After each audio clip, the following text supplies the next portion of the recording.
মই সেইকাৰণে আজিলৈকে ষ্টেজত গোৱা নাই আৰু এইবাৰ গাব লাগিব কাৰণ গানটোৰ পৰা মই চিনেমালৈ গুচি গ'লোঁ এটা গানক চিনেমা বনোৱাটো বহুত টান কাম আৰু এটা 15 বছৰৰ প্ৰচেষ্টা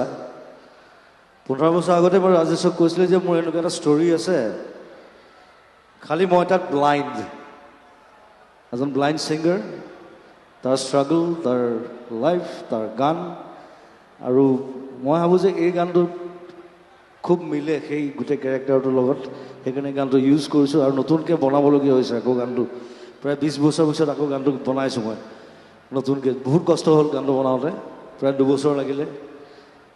চিনেমাখন বেছি সোনকালে হৈছে চিনেমাখন 3 মাহত হৈছিল কিন্তু গানটো বনাওঁতে মোৰ আকৌ বনাওঁতে ৰিমেক কৰোঁতে মোৰ 2 বছৰ লাগিলে so' anyway it will be nice film আৰু অসমৰ প্ৰথম কমপ্লিটলি মিউজিকেল